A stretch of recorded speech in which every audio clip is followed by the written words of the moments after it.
화면 공유를 하도록 하겠습니다.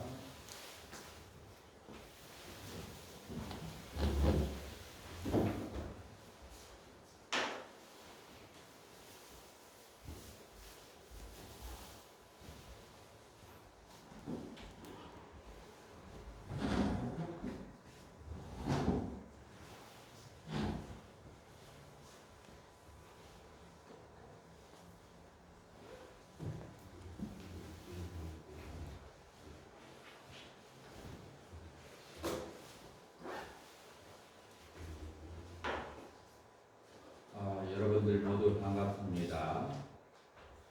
지금부터 3학기 공부를 시작하도록 하겠습니다. 3학기의 공부는 설일체 유구의 수련은 되겠는데요. 설일체 유구는 이거는 별명이에요. 설일체 유구는 별명이고, 인도 학자들은 이 설일체 유구라는 이름을 얘기하면 이해보다 할 수 있어요. 원래 이 설일체 유구는 이름이 어떻게 되느냐면 바이 바시카 라고 해요. 마이바시카. 이 마이바시카라고 하는 말은 어디에서 온 말이냐면, 이 단어는 위, 바, 사에다가 입가를 더한 것이 바이바시카. 그렇게 할 수가 있어요. 비바사라고 하는 것은 바사라고 하는 것은 말하다, 설하다, 혹은 언어, 이제 그런 뜻이죠. 그래서 비바사는 널리 두루 말하다. 그래서 광해라고 번역이 되게 되고요. 널리 설명하다. 그래서 위바사는 널리 설명함, 자세히 설명함. 그래서 자세히 설명함의 뜻을 가지고 있어요. 이 자세히 설명, 입가는 뭐뭐 하는 사람이에요. 그래서 널리 설명하는 사람, 널리 설명하는 학파, 그렇게 돼 있어요. 근데 여기서 한 가지를 더 아셔야 되는데, 마하비바사라는 텍스트가 있어요. 원래 그 비바사라는 텍스트가 있거든요. 그래서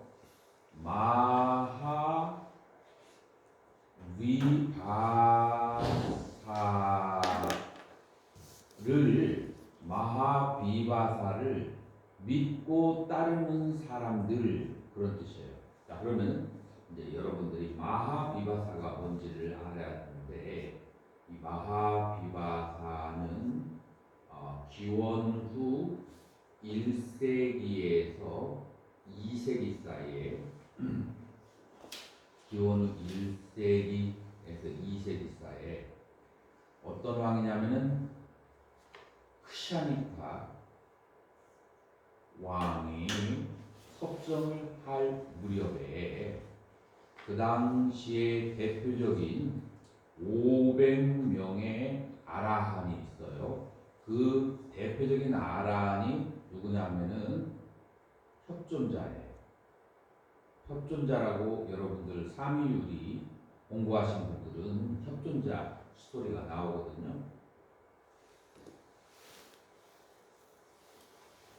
한교수님 유론 나왔으니까 그 삼위유리의 그 협존자 스토리 나오는 거 기억나겠네. 유런에서는 삼위유리를 안 배우고 율전을 유런에서는 삼위유리. 그거는 가마득한 행자시 들어본 것 같습니다. 협존자 들어봤죠. 아주 유명한 스님이에요. 협존자를 위시로 해서 초기 결집에는 누가 주가 됐죠? 한 500명이 500명 누가 주였어요? 마하, 가사, 다섯 존자죠. 그런데 이 4차 결집이라고 이것은 4차 결집에는 협존자가 주도를 한 거예요. 그러니까 굉장히 뛰어난 승려라는 것을 알겠죠. 이제 이분이 이 비바사 아주 자세하게 설명을 했어요. 자, 무엇을 자세하게 설명했냐? 주체가 있어야 되죠. 그 자세하게 설명한 책이 이름이 뭐냐면 바로 냐나 프라스타나 사스트라라고 하는 발지론이에요. 이 발지론이라고 하는 이 서rir체 외에는 7개의 논서가 있어요. 초기 불교에도 불파 불교에도 그 7개의 논서가 있지만 이 서rir체로도 7개의 논서가 있는데 그 중에서 가장 중요하다라고 생각하는 논서가 뭐냐면 냐나 하면은 지혜예요. 프라스타나 하면은 여러분들 빨리에서는 이게 뭘로 변하는 줄 알아요? 빠타나요. 빠타나면은 짜따로 사티빠타나. 사티빠타나가 어떻게 번역되죠?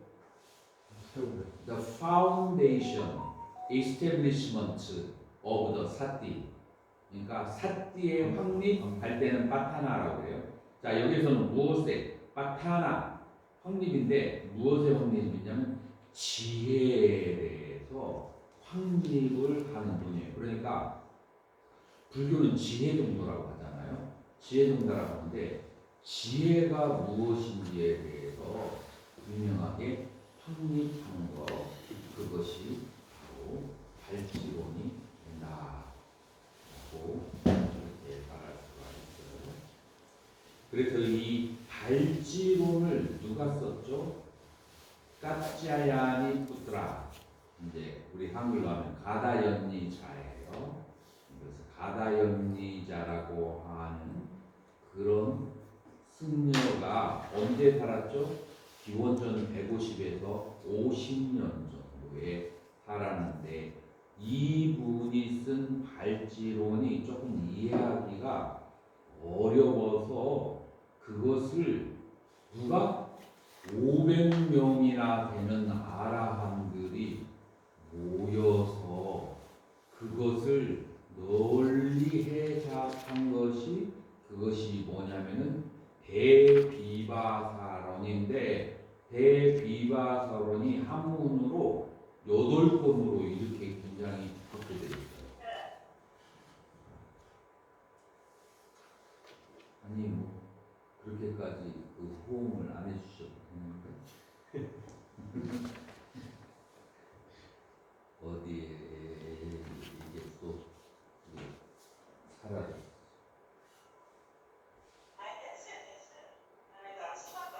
저기 지금 대화를 하시면 안 돼요. 강의 중에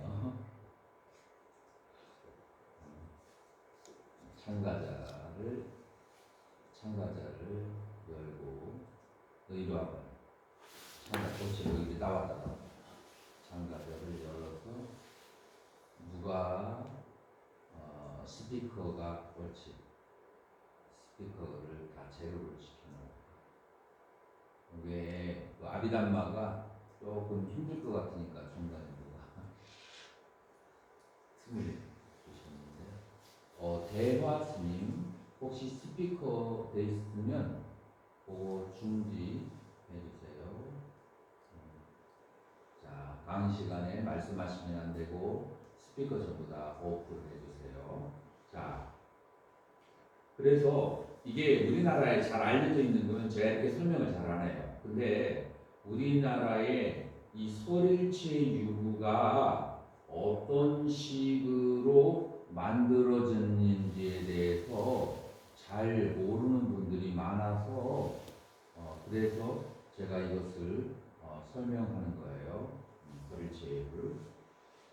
자, 그래서 한 스님이 조사 스님이 쓴 책을 500명이나 되는 나라 안에 달라붙어서 주석을 했다. 그러면 이 스님의 그 위치가 어떤지 어느 정도 짐작이 가죠. 이 스님을 얼마나 중요하게 생겼는지. 그게 바로 까짜야니 푸드라라고 하는 그 스님이에요. 이 스님의 책을 500명이 8권이나 되는 이렇게 큰 책으로 설명하는 것이 대비바사론이고, 이 대비바사론의 논서가 초기 불교의 논서의 주석서보다 같거나 더 광대하게 자세하게 설명되어 있는 것들이, 제가 빨리 아비담마 논서하고 비교했을 때 이 소리체의 위쪽이 더 상세한 설명이 있는 것들이 더 많아요. 다만 아쉽게도 무엇이 문제가 되죠? 이건 전부 다 한문으로만 돼 있고 빨리나 산스크리트 원전을 찾을 수가 없다는 것이 가장 큰 단점이다. 안 그러고 내용만으로 말했을 때는 빨리의 논서보다도 같거나 더 뛰어난 작품이다 라고 그렇게 황구 스님은 들어봤어요? 이 대비바사론이라는 것을? 이름만 들어보세요. 자, 그러면은 이제 이런 문제가 생길 거예요. 자, 설일체 유구하고 지금 남쪽에 스리랑카나 미얀마나 태국에 있는 남방불교하고 어떤 차이가 있을까요? 이건 강력스님 얘기가 가장 좋은 위치에 있어요. 몰라도 관계없어. 추측을 하면 다른 사람이 추측하는 것보다 스님이 추측하는 게 더 깊이가 있어. 추측을 안 해요. 스님이 가지고 있는 기본적에서 한번 그냥 추측을 해보세요. 이 세계는 다 추측으로 만들어진, 상상으로 만들어진 세계예요. 그 상상이 합리적이면 그거 지식이에요. 추측을 한번 해보세요. 자, 여기에 설일체 유구하고 남방불교하고 같을까 다를까 그것만 얘기해요.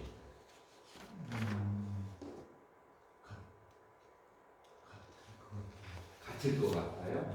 또 다를 것 같다고 생각하는 사람 누가 있어요? 상변스님은 완전히 같을까요? 완전히 같진 않고 기본적인 일단 교리. 논서가 다르잖아. 예? 논서가 달라요. 네. 설일체유에 7개의 논서가 있고, 그 다음에 테라바다에 7개의 논서가 있고, 각각 7개의 논서를 가진 다른 학파예요. 다른 학파니까 다른 거죠.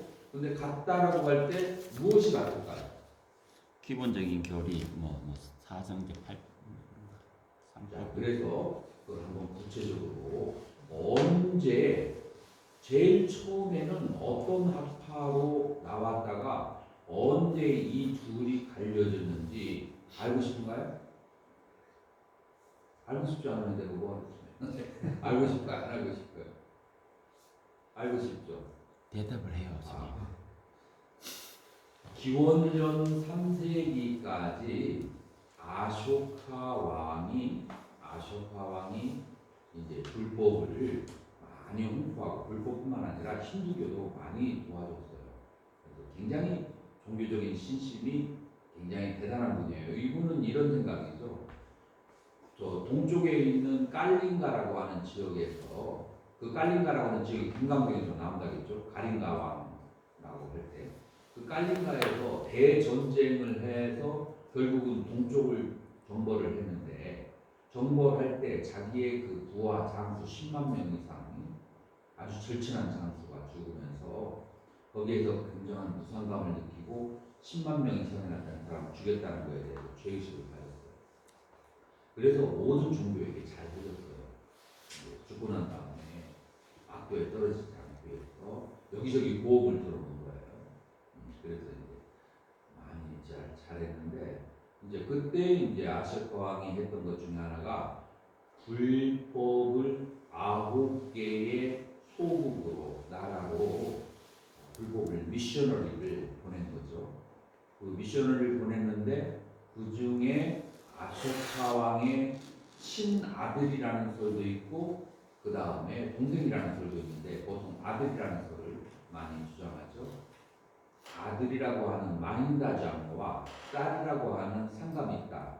이 둘 남았는데 이 두 사람을 전부 다 비구니가 되어서 스리랑카로 보내게 되죠. 이때의 스리랑카에 넘어간 불교가 우리가 알고 있는 빨리 남방 불교예요. 자, 그러면은 그로부터 150년 정도 지난 다음에 기원전 3세기에서 지금 여기에서 이 까짜나 미트라가 몇 세기 사람이라고 했죠? 150에서 50년 사람이라고 그렇게 했잖아요. 150에서 BC 150. 그러니까 약 기원전 2세기 사람이죠. 그러니까 100년에서 150년 정도의 후에 이분이 나타나면서 발지론이라는 논서를 쓰면서 이 초기 불교의 논서들과 완전히 다른 쪽으로 이 불교를 이해하는 방식을 진행시켜 나갔다라고 하는 거예요. 그러면서 새로운 학파가 설립이 된 거예요. 그러니까 설일체 유구가 언제 시작됐다고요? 요분하고 같은 시기로 생각하면 돼요. 그러니까 기원전 2세기. 그 다음에 설일체 유구가 완전히 이제 교학적인 체계를 잡은 것은 언제라고요? 기원후 1세기에서 2세기에 이 발지론에 대한 주석서를 대비바사론을 완성시켰을 때 설일체 유구는 이제 완전한 이제 학파로 자리를 잡았고 시작이 바로 가다였냐 존재 아래서부터 시작한다라고 하는 거예요. 자, 그러면은 일단 두 개를 한번 비교해 보자고요. 설일체 유구하고 그 다음에 테라바다하고 다른 점을 한 몇 가지를 한번 얘기를 한번 해보도록 하죠. 문을 꽉 닫다. 손님 바람이 많이 들어오는. 아니 다른 데는 관계 없어.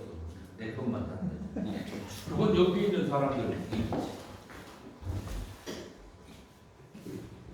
그래서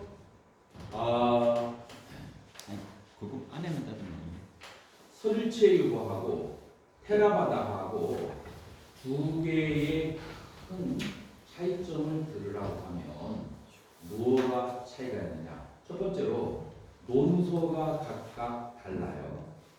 그 다음에 논서에 대한 견해가 각각 달라요. 테라바다에서는 이 7개의 논서가 누가 쓴 거라고, 저자가 누구라고 나오죠? 저자가 없어요. 그러면은 이 논서들을, 테라바다의 논서들을 누가 썼다라고 하죠? 부처님께서 도솔천에 푸시타천에 가서 거기에서 마야 부인을 위해서 법문을 설한 것을 내려와서 사리불 존자에게 얘기한 것이 기록되었다라고 논서를 부처님에게 돌려요. 테라바다에서는. 자, 그러면은 설일체 유구는 논에 대해서 어떤 입장을 가지고 있는가? 자, 여기 한번 보세요. 이 설일체 유구 7논인데 이 7논에 저자가 있어요. 다 저자가 있어요. 자, 집 이문종론은 사리불 존자가 쓰셨고, 법원종론은 목련 존자가, 그 다음에 시설종론과 그 다음에 식신종론은 또 다른 분이 쓰셨고, 시설종론은 까짜야나 스님이 쓰셨다라고 그렇게 하고, 그 다음에 개신종론은 와수미뚜라, 와수는 세상이라는 뜻이고 미뚜라는 친구예요. 세상의 친구. 그걸 한문으로 번역하면 어떻게 돼요? 새우예요. 그래서 새우존자가, 자, 여기 개신종론과 그 다음에 풍류종론 다 썼어요. 새우존자가 어느 시대 사람이죠? 바로 기원후 2세기, 2세기 그 협존자하고 거의 비슷한 시기에 있었던 새우존자 들어본 적 있나요? 선생님 들어봤어요? 어디서 들었어요? 율장에서 나오는가? 보통 이제 학파에서 율장에서도 나오고 새우존자가 기원후 2세기에 굉장히 유명한 사람이에요. 우리가 나중에 이 새우존자의 학설을 한번 다루어야 돼요. 그런데 이렇게 테라바다의 논서, 빨리의 논서는 저자가 부처님에게로 돌리는 반해서 이쪽 설일체 유부의 저자들은 어디에다가 돌린다고요? 각각 부처님의 제자들에게 그렇게 이름을 돌리는 거예요. 그러면은 무슨 문제가 발생하냐면 이 논서는 부처님이 직접 설하신 것도 아닌데 이까지 거 배워서 뭐해? 라고 생각할 수 있을까요? 없을까요? 그런데 이쪽에서는 뭐라고 말하느냐면 부처님의 가르침이 그 시대의 스승에 의해서 그 시대의 언어로 설명되지 않는다면 그 가르침은 죽은 거나 마찬가지다. 그래서 이 설일체부의 특징은 뭐냐면은 부처님의 가르침이 그 시대의 언어로 해석할 수 없다면 그건 죽은 불교다 라고 하는 굉장히 그걸 뭐라고 하죠? 그걸 진보적인 생각을 가지고 있어요. 그래서 설일체유부는 테라바다하고 비슷한데 이런 부분에 있어서 진보적인 생각을 가지고 있어요. 자,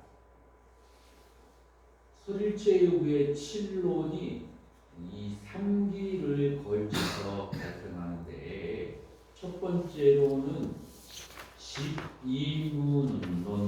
집이문종론과 법온종론이라고 하는 이 두 개의 논서가 제일 초기 작품이에요. 요 초기 작품은 어떻게 다르냐면 여기 초기 작품은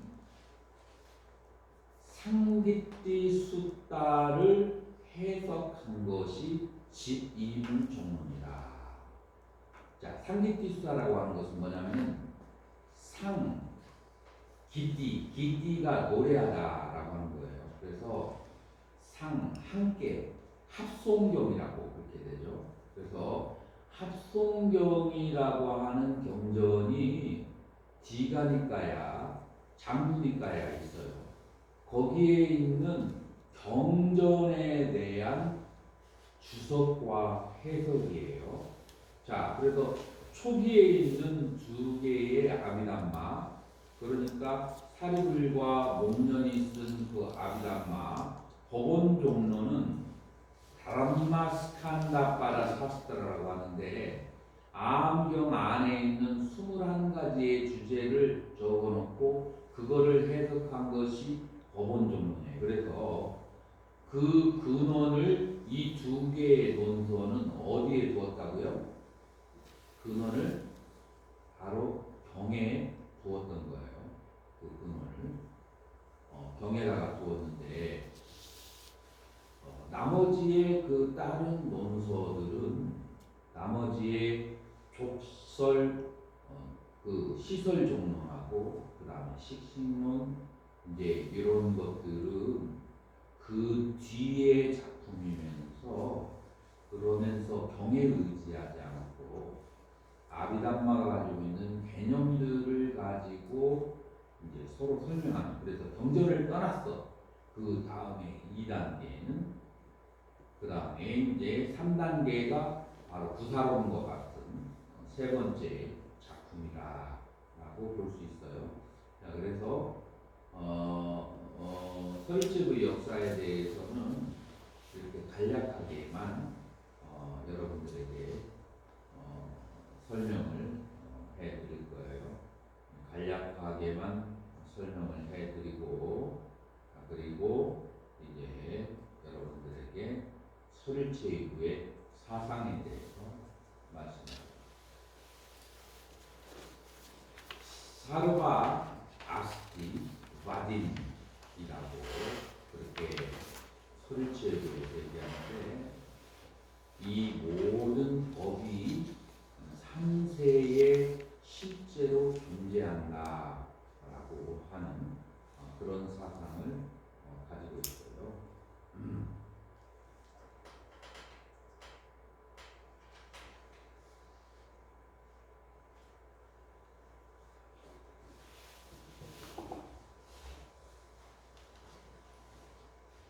자, 설치의회에서는 법에 대해서 어떤 식으로, 특히 부사론에서 어떤 식으로 다루고 있는지 한번 보자고요.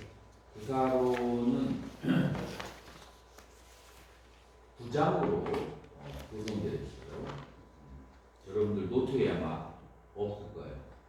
내가 오늘 아침에 갑자기 만든 거라서. 보내주셔야지. 자, 그래서 9장으로 그렇게 나눠졌는데 뭐 이걸 자세히 여러분들은 알 필요는 없는데 중요한 것은 뭐냐면은 서리체유고가 사성제를 아주 자세하게 설명하도록 본수가 이루어졌다. 구사론이라고 하는 것이 그게 이제 중요한 거예요. 제3장에 세간품이라고 있는데 이 세간품에서는 뭐냐면 괴로움의 세계에 대해서 설명하고 있어요. 그래서 이 제3장에서는 괴로움의 세계를 아주 자세하게 설명하고 있고 그 다음에 4장과 5장은 자 괴로움에는 무엇과 무엇이 있어야 괴로움이 존재할까요? 원인. 원인은 하나만 있으면 돼요. 우리 분류에서 조건. 원인과 조건이 있어야 돼요. 인과 연이 있어야 돼요. 자, 그래서 괴로움의 원인을 무엇이라고 봤느냐면 까르마, 업이라고 봤고 4장에서는 업에 대한 설명이 있고요. 그 다음에 괴로움의 원인 말고 조건이 되는 것은 그것은 아누사야 잠자고 있는 번뇌 수면이라고 그렇게 봤어요. 자, 그래서 원인을 우리는 빨리해서 해뚜 그 다음에 조건을 빠짜야라고 하는데 그 괴로움의 원인은 까르마 업이고 괴로움의 조건은 아누사야 잠자고 있는 번뇌다 라고 그렇게 하는 거예요. 자,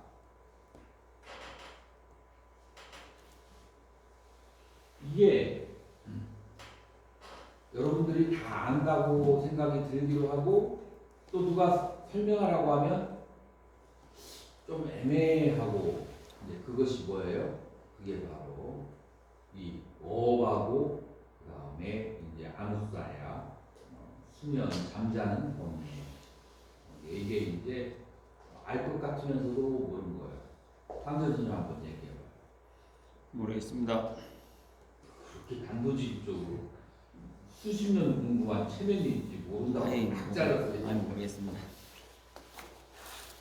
업이라고 하면 자 그러면은 비교는 그만두고 업에 대해서 한번 설명해봐요. 업을 뭐라고 해서 빨리요. 까르마, 볼루셔널 액티비티. 업에 대한 정의를 빨리 문장으로 뭐라고 했어요? 기억나요? 업에 대한 정의. 모르겠어요. 까르마 이띠 쨌다나 마음의 의도와 함께 까야쩌 와지쩌 마나스쩌 신구의 세 가지의 행위를 쨌다나 마음의 의도와 함께 하는 것이 이띠 까르마. 확실한가요? 네. 내가 몸과 그 다음에 말과 그 다음에 생각으로 하는 행위가 어떤 의도성을 가지고 행위를 할 때 그때 그것은 의도는 크게 두 가지로 나누는데 남이 잘 되게 하는 그런 의도를 가지고 왜 각 나라 욕쟁이 할머니 있잖아요. 욕쟁이 할머니들이 이제 막 그냥 국밥집에 욕쟁이 할머니들이 많잖아요. 그래서 그 사람들이 욕할 때 걸잖아요. 이 썩어 문드러진 놈들. 그러니까 밥 많이 먹어. 라고 하는데 말은 거칠게 있지만 의도가 뭐예요? 의도는 밥 많이 먹으라는 거. 그래서 말을 안 좋게 했어도 의도가 좋게 하는 게 있고 독약을 어떤 한 사람이 음식을 갖다 주면서 편히 쉬셨어요. 아침인데 이거 잘 드세요. 말은 굉장히 부드러운데 속에는 뭐가 있어요? 악한 의도가 있잖아요. 그래서 행위를 하는데 어떤 의도를 가지고 행위를 하는가. 그래서 이제 선한 의도, 푸살라가 있고 악한 의도, 아키살라가 있는데 선하고 악한 의도를 가지고 신구의 삼업의 액션, 행위를 취하는 것을 그거를 바로 업이라고 한다. 여기에 대해서 여러분들이 알고 있는 사실과 일치하죠? 네. 알고 있는데 말로 표현하자니 숙달이 안 됐을 뿐이에요. 다 알고 있는. 자, 그러면은 여기에서 그 연이 되는 수면이 뭘까요? 이 수면이 이게 한글로 이렇게 하면은 착각에 잠자는 걸로 이게 산스크리트어로 아누사야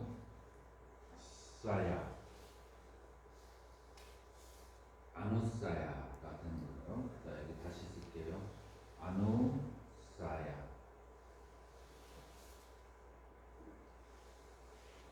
자, 빨리어나 산스크리트를 한 사람은 분해를 했어요.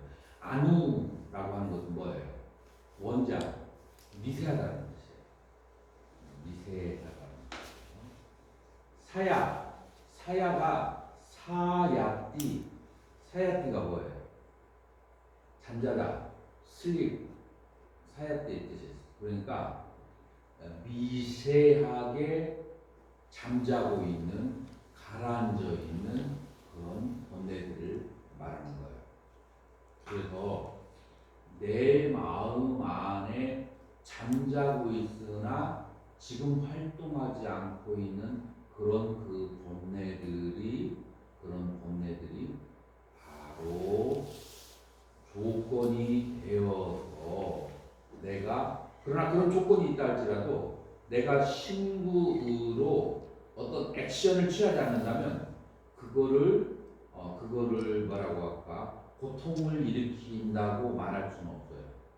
그 잠자고 있는 것이 신구의 삼업을 통해서 드러나야 돼. 액션을 취해야 돼. 그래야 어업이 되는 거예요. 예를 들어서 이런 생각을 마음속에 가질 수가 있죠. 어떤 생각을 가질 수 있을까? 어떤 본래를 가질 수가 있을까? 그러니까 예를 들어서 나를 좋게 대해주지 않았던 저기 했던 한 스님이 그런 경우가 있었어요. 부모님이 자기를 의붓자식처럼 친자식일 때 대해줬어요. 출가를 한 이유가 뭐냐면 부모님의 가슴을 찢어지게 아프게 하기 위해서 출가를 했다고 하더라고요. 내가 그 말을 들으니까 뭐라고 내가 설득을 해줄까요? 아프게 하려고 출가하는 것도 아닌 것 같다. 그래서 부모님에게 한번 찾아가서 안 아프게 이렇게 마음을 편하게 해주라. 그랬더니 부모님하고 화해하고서는 그냥 같은 집에 살아. 그래서 어드바이스를 잘 해야 되겠다 그런 생각이 들었는데 이제 그런 이제 그런 악한 마음을 잠재적으로 가지고 있는 사람이 그런 마음으로 액션을 취하는 거. 그런 마음이 가슴속에 있을 때는 그것은 번뇌가 아니고 그것은 이제 괴로움의 원인이 아닌데 그것이 행위로 취한 거야. 어떻게 행위로 취했죠? 집을 말없이 떠나온다는 행위로 취한 거예요. 그래서 마음속에 있는 어떤 그 감정이 신구의 삼업으로 행위를 취할 때 그것을 업이라고 하고 고통의 원인이라고 한다고 했을 때 마음속에 있는 감정 그걸 뭐라고 하냐면 수면 아노사라고 하고 그 다음에 그것이 행위를 취할 때 신구의 삼업의 행위를 취할 때 그랬을 때 그것이 고라는 과보를 낳는다 라고 하는 구사론 3장, 4장, 5장에서 괴로움의 원인과 괴로움의 조건에 대해서 이 3장이나 이렇게 되는 기본적으로 설명을 했어요. 흥미롭죠. 굉장히 뭐라고 할까 이제 논리적으로 이제 불교를 해석해 나가게 된 거예요. 그러면은 6, 7, 8장에서는 뭘 말하냐면은 현성품에서는 성인들의 수다원에서부터 아람까지의 괴로움이 소멸된 상태에 대해서 설명을 해요. 그러니까 고진멸도의 멸제를 설명하죠. 그리고 7장하고 8장에서는 다시 또 여기에서 괴로움의 원인, 해도와 괴로움의 조건, 빠짜야에 대해서 깨달음의 원인, 깨달음의 조건이라고. 깨달음의 원인, 해도와 깨달음의 조건인 빠짜야를 설명을 한다. 그러면은 깨달음의 원인과 조건이 우리가 상식적으로 생각해서 뭐겠어요? 개정의 사막 중에서 두 개를 고르라고 하면 뭐겠어요? 아직 여기 다 나와 있는데 뭘 그렇게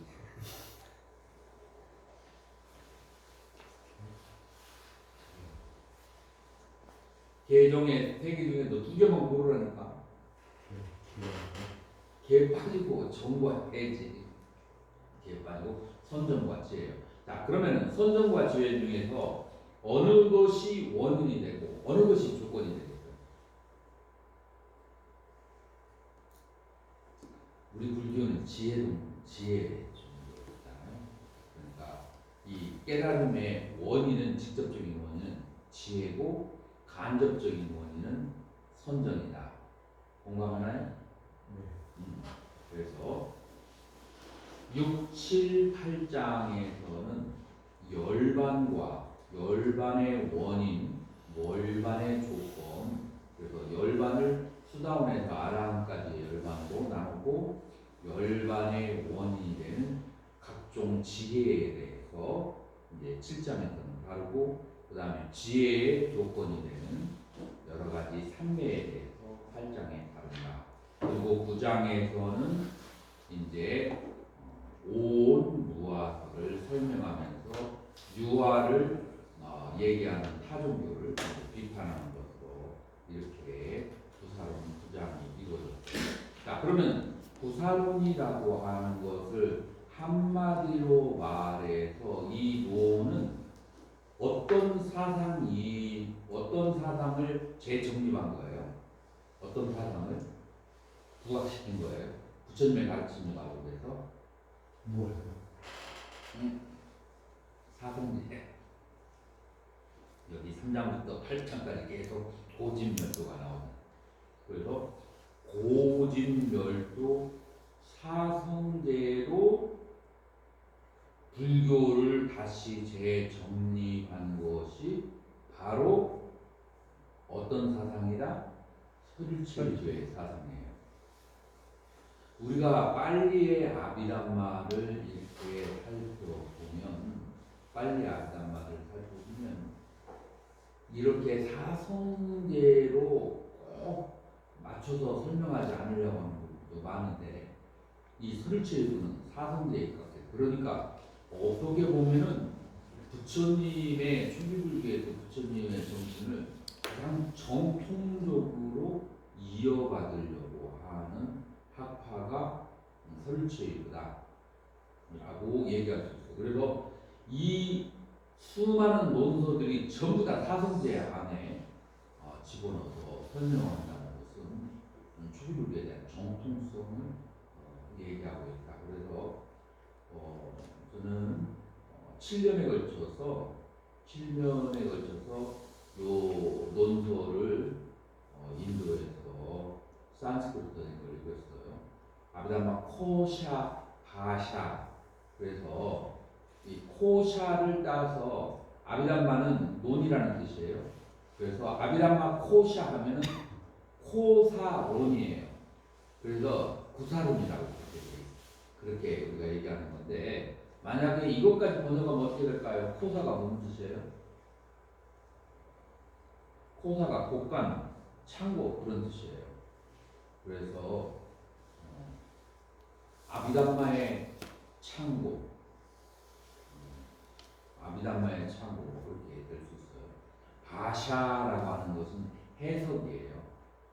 아비담마 구사를 해석한 것을 다시 또 스푸다 아롭다 그 아롭다 의미를 밝게 그냥 비춘 거예요. 그러니까 이제 소예요. 아비담마 논소가 되는 것을 야쇼미트라라고 하는 그 논사가 썼죠. 나는 이 논을 7년 동안 다니는데 다행인지 불행인지 중국에는 번역이 안 돼 있어요. 그 논서가 번역이 안 돼 있고 티베트에는 번역이 돼 있어요. 그래서 아마 제가 나중에 구사론을 많이 한국에서 가르친다면 우리나라에서 처음으로 그 야소미뜨라라고 하는 그 논사의 주석서를 처음으로 이 중화권에서는 처음으로 아마 소개하는 것이 될 거예요. 아직까지 배우려고 하는 사람이 없어서 가르치지 못했어요. 내용이 실제적으로 어떤가요? 상당히 잘 돼 있나요? 아주 논리적으로 체계화, 그러니까 부처님의 가르침을 아주 논리적으로 다시 재정립하는 거예요. 그래서 자기네들이 조금 부처님의 가르침도 이해가 잘 안 되고 좀 의심스럽고 그런 거 있잖아요. 그런 것들을 보통 논사나 제자들은 그냥 갖다가 나열해 놓잖아요. 여기는 얄짤없어요. 조금이라도 뭔가 논리적으로 일치가 안 되는 부분은 거기에 대해서 스스로 의문을 하고 거기에 대답을 하거나 안 되는 것은 옆으로 빼놔요. 철저하게 논리를 바탕으로 초기 경전을 재정립한 것이 구사론이다. 그래서 세친존자가 리장위종이라고 해요.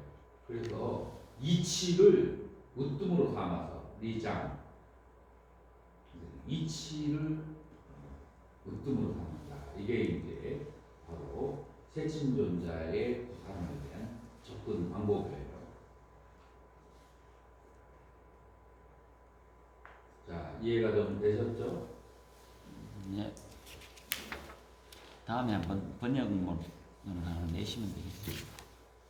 이게 책이 이렇게 두꺼운 거를 나는 지금까지 초벌밖에 못했거든요. 그래서 이거를 책으로 내려면은 한 5번, 5번을 해야 되는데, 그러려면 혼자 하는 게 같이 해야 되는데, 아직 같이 해야 할 사람은 아직 여기 아니고. 인도에 있는 학자들도 이 책을 번역할 수 있는 사람들은 많이 되지 않아요. 전 세계 학자들. 자, 그러면 이제 여기까지 서론에 해당하니까 서론에 대해서 얘기하고 그다음에 휴식을 10분까지, 3-10분까지 취하고 이제 원론으로 들어가도록 하겠습니다. 10분. 끊을까요? 네. 멈춰놓을까요? 멈춰야 돼. 시작하도록 하겠습니다.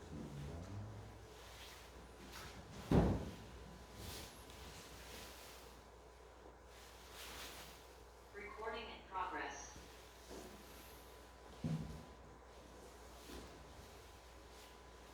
자, 그러면은 이제 우리가 한번 부사론에서 혹은 서일체에 의해서 어떻게 초기불교의 가르침을 굉장히 포장을 예쁘게 어떤 방식에서 했는지 그거를 한번 알아보도록 하겠는데, 이제 초기불교를 우리가 지금 1, 2학기 때 배웠던 초기불교의 가르침을 아주 산뜻하게 정리했다, 이제 그런 이제 입장에서 보시면 되고, 또 이 설일체의 유구를 기본적으로 좀 알아야 되는 이유가 이 설일체의 유구의 사상 바탕 위에서 대승불교의 교리가 발생하게 돼요. 그래서 만약에 설일체의 유구의 그 교리적 정립을 알지 못한다면, 여기서 발생한 용어를 알지 못하면, 단순히 초기불교만 공부하면 대승불교의 용어에서 걸리게 돼요. 마찬가지로 대승불교를 공부했던 사람들이 초기불교를 바로 보려고 하면 타종교를 보는 듯한 느낌이 들어요. 왜냐하면 용어 정립이 안 되죠. 이 용어가 한번 이 설일체에 서 한번 이 전환이 되어서 대승불교로 오는 거예요. 그렇기 때문에 여러분들이 대승불교를 이해하고 싶다면 이 초기불교를 이 설일체의 위험으로 어떻게 연결을 했는지 우리가 알아야만 하죠. 이제 이렇게 비유할 수가 있어요. 어떻게 비유할 수 있느냐면, 우리가 시부모님을 모시고 한 가족이 3명의 아들과 딸, 어머니, 아버지, 시아버지, 시어머님, 그 다음에 친부모님, 이렇게 한 집안에 산다고 해봐요. 이렇게 그 한 집안에 살 때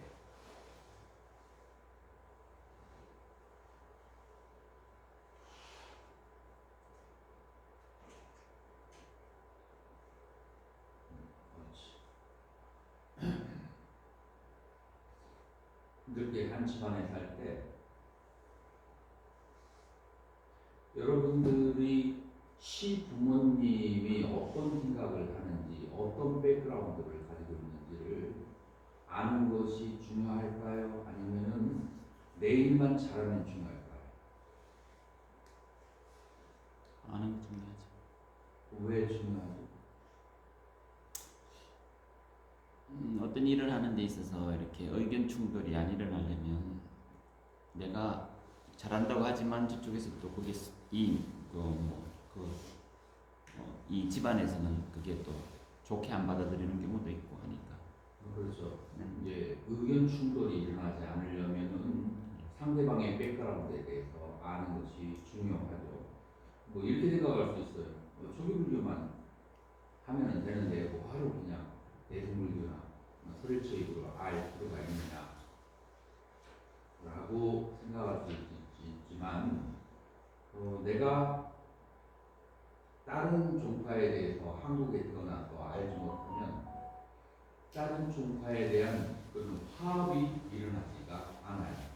다시 말해서 불교 자체 내에서 화합을 하지 못하는 사람은, 이런 말 있죠. 한국말에 뭐 집에서 깨진 바가 되고 바깥에 나가면 함께 안 새느냐라는 말이 있죠. 불교 자체 내에서도 이게 화합이 안 되면, 그러면은 다른 그 일을 할 때도 역시 이 불협화음이 발생하는 거죠. 그래서 자기 내면의 불협화음이 바로 종파를 이해를 못하게 되고 남을 이해 못하게 하는 거죠.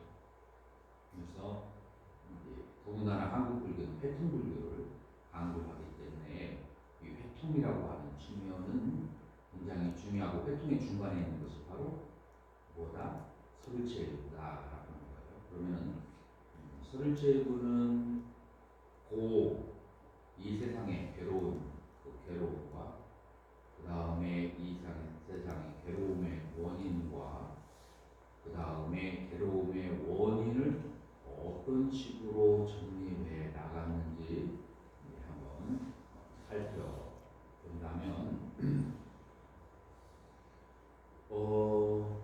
이 설제부는 이 세상을 크게 두 개로 그렇게 나누게 돼요. 어떻게 두 개냐면은 유의와 무의라고 하는 두 가지로 나눠요. 유의라고 하는 것은 산스크르타라고 그렇게 얘기해요. 무의는 어산스크르타라고 하는데 언어를 한번 보자고요. 삼스크르타, 삼스.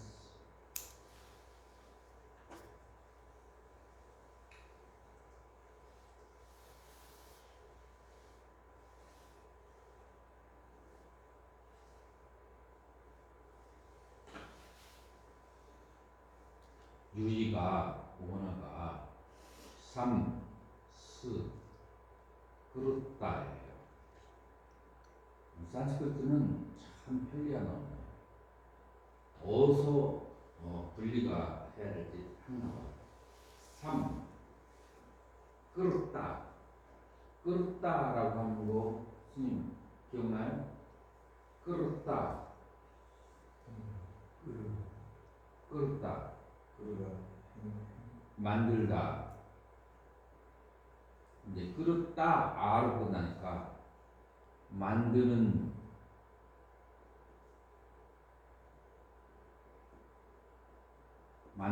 자 혹은 만드는 주체.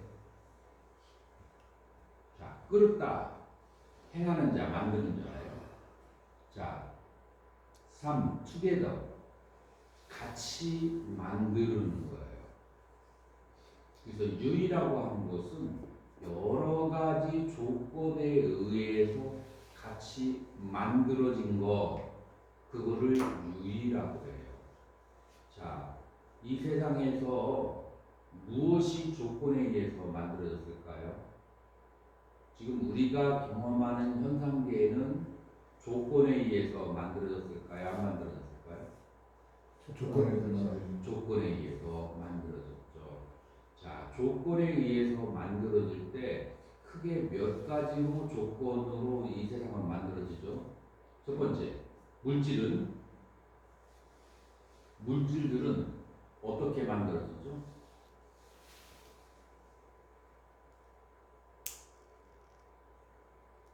지수와 풍사대가 결합해서요. 그렇죠. 물질은 지수와 분사대가 결합해서 만들어지죠. 그거는 이제 미시계의 상태를 얘기하는 거예요. 이 거시계는 어떻게 될까요? 이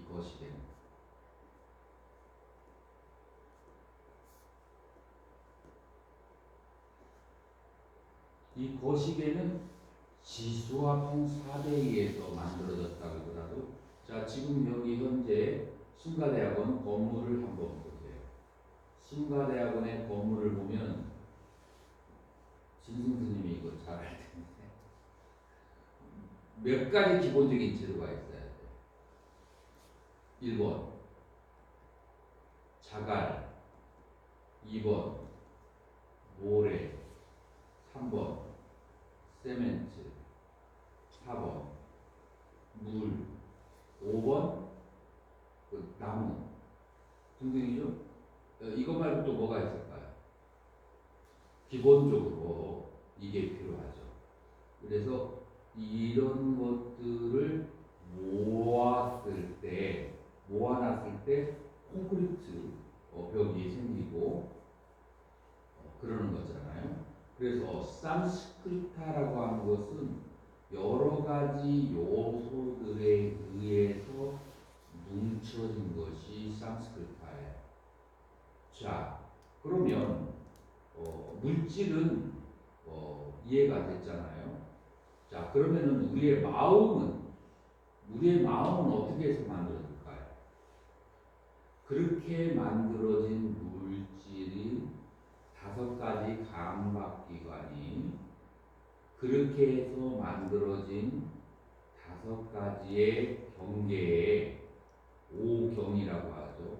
오경에 거기에 빠싸 감촉이 있고 거기에 마음의 집중 마나시카라가 있고 그 다음에 쨌다나 의도가 있고 이런 여러 가지 작용이 있을 때 뭐가 발생해요? 인식이 발생하는 거예요.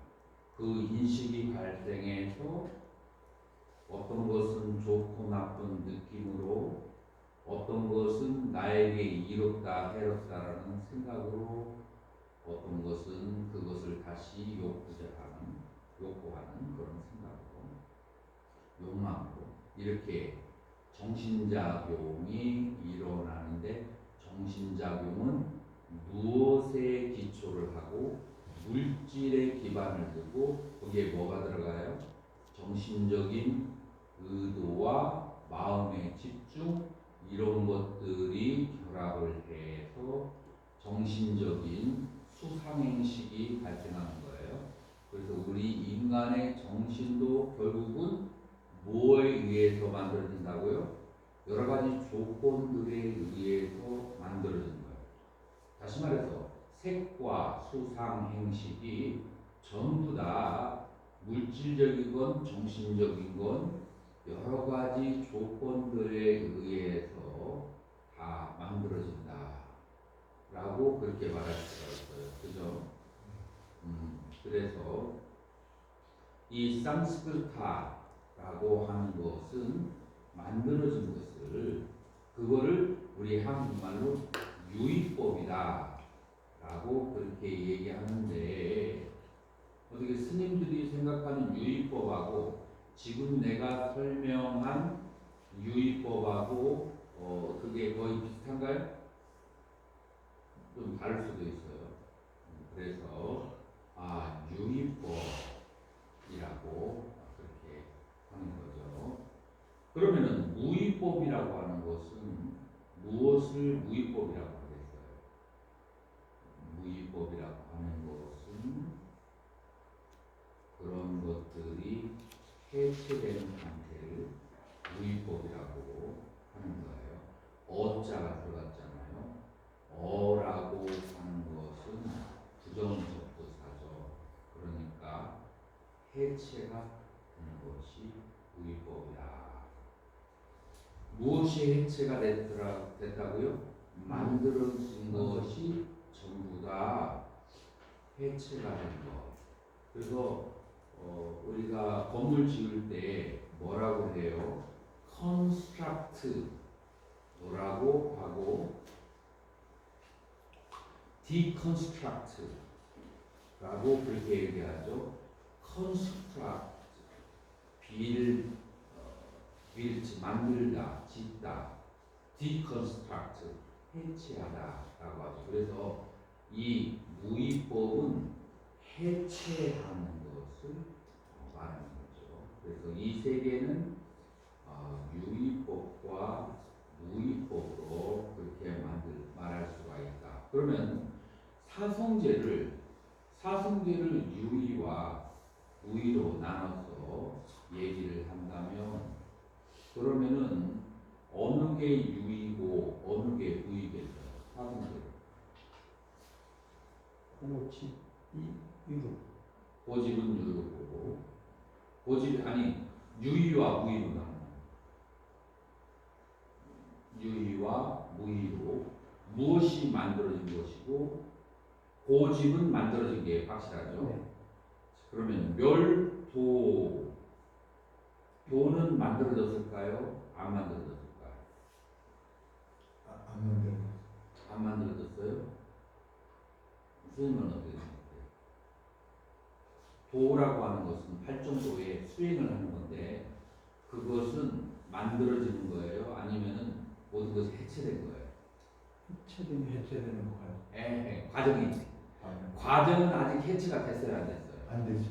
그러니까 도마저도 유의가 되고 오직 한 가지만 무의예요. 뭐만 무의라고? 멸만 무의가 되는 거예요. 그래서 유의와 무의를 오직 도와 멸로 그렇게 나눈 거예요. 자, 그 다음에 두 번째로 분류법이 있는데 하나는 유루법이고 또 하나는 무루법이다라고 그렇게 얘기를 해요. 자, 그러면은 유루를 아슈라바라고 해요. 빨리어로는 아사바죠. 아사바.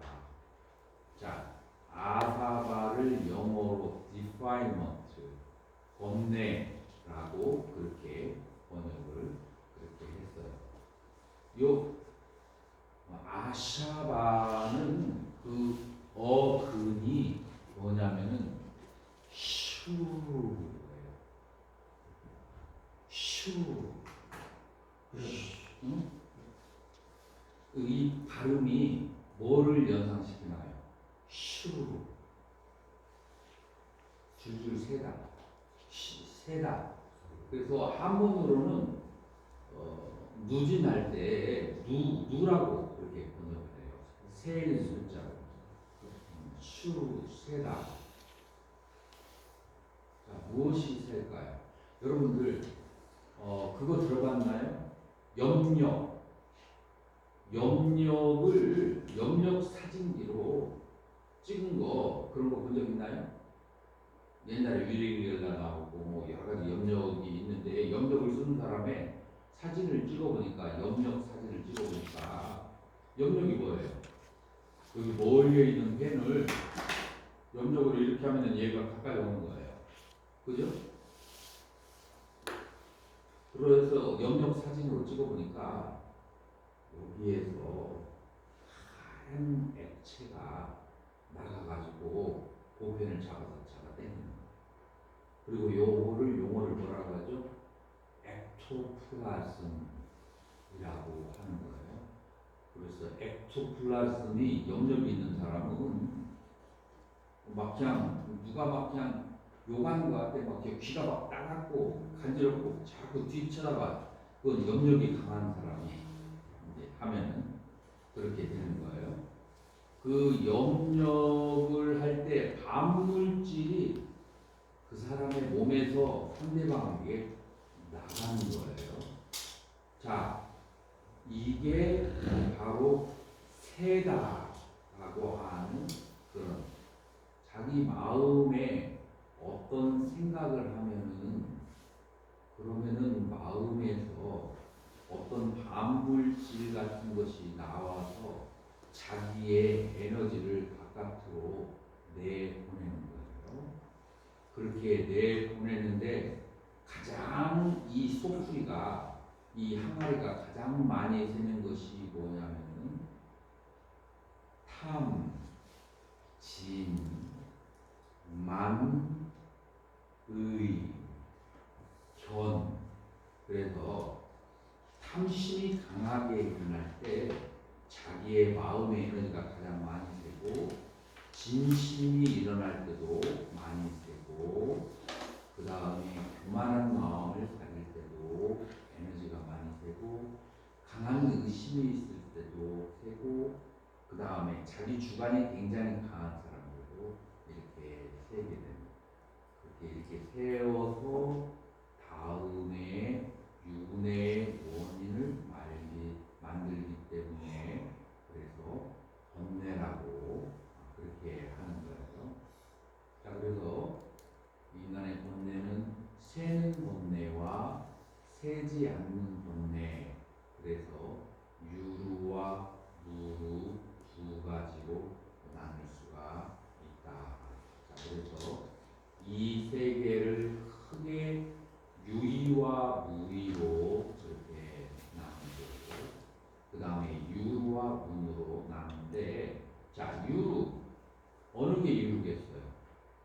고진별도 가운데서 고하고 집 하고 돈 도는 유르겠어요, 아니겠어요? 무루 도는 무릎 무르.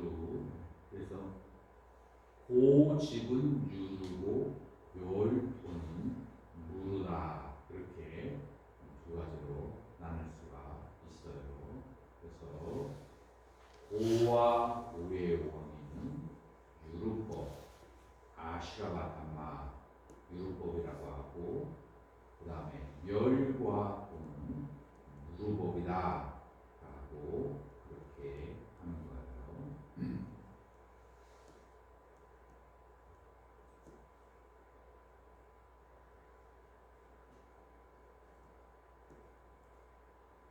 자, 결국은 이 해탈이라고 하는 것은 다른 말로 어떻게 얘기할 수 있냐면, 이 유루 번뇌를 소멸시키면 해탈이다라고 말할 수 있어요. 그러면 이 유루 번뇌가 어떠한 번뇌가 있느냐 하면은 까마, 바바, 아지와 디띠라고 네 가지로 얘기하는데, 까마가 뭐죠? 오용락이 되는 거죠. 그래서 오용락, 이 아슈바라를 또 intoxicated, 중독이라고 그렇게 번역을 할 수가 있어요. 아슈라바를 중독이라고 번역을 한다. 무엇에 대한 중독? 오용락에 대한 중독. 우리가 중독할 때 가장 많이 떠오르는 것이 뭐죠? 술. 그거보다도 더 극심한 중독은 뭐가 있죠? 세금 마약. 마약 여러분들 안 해봐서 모르지만, 그러나 우리는 매체를 통해서 알잖아요. 중국의 아픈 정년도 이 마약 때문에 그렇게 일어나고, 통통을 100년 동안 뺏긴 것도 뭐 때문에 그랬어요? 마약 때문에 뺏긴 거예요. 자, 마약이 가지고 있는 특징이 뭐죠? 그것을 먹을 때는 기분이 좋아요. 기분이 좋은데, 그러나 그것이 약효가 떨어질 때에는 내 몸 안에 있는 한정된 에너지를 빨리 끌어당겨다가, 원래 없는 데서 만드는 게 아니라 몸 안에 있는 에너지를 꽉꽉 짜가지고 그 즐거운 상태를 느끼게 했으니까, 그게 끝나고 나면은 몸의 에너지가 고갈되어서 고통이 극심하게 시작되는 거예요. 중독에는 전부 다 이런 특징이 있어요. 예를 들어서 음욕은 어떨까요? 음욕을 행할 때는 즐겁지만, 그런데 음욕을 행하기 위해서 뭐가 나가죠? 에너지 자기 에너지가 나가잖아요. 그러면은 그 에너지가 빠져나갔기 때문에 그동안만큼은 에너지가 충족될 때까지 한 달이나 두 달은 괴로운 상태로 지내야만 하는 거죠. 그런데 마약하고 음욕하고 비슷한 성질을 가지고 있어요. 그런데 마약은 이거보다도 더 많은 쾌락을 한꺼번에 일으키기 때문에 그 에너지를 사용하는 것이 음욕보다도 수십 배나 더 강하고, 그 다음에 음욕은 역시 또 게임에 중독되거나 아니면 음식에 중독되어 있을 때도 이렇게 에너지가 빠져나가는데, 마약이나 음욕에 비해서 더 적은 거예요. 게임에 대한 중독이나 술에 대한 중독, 담배에 대한 중독, 이런 중독들은 전부 다 에너지를 소모시키는 거예요. 만약에 이런 중독된 즐거움으로부터 자유로워지게 되면은 자기가 가지고 있는 본래 에너지가 이게 다 써졌을까요? 아니면 남아있을까요? 그게 그대로 고스란히 남아 있잖아요. 그렇죠?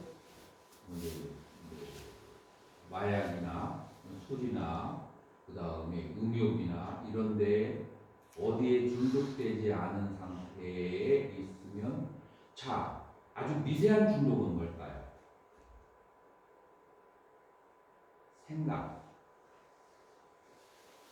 생각이 미세한 중독이에요.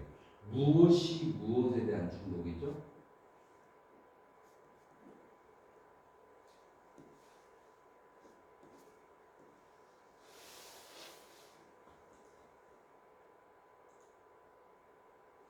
무엇이 무엇에 대한 중독이죠? 마음의 대상에 대한 중독이에요.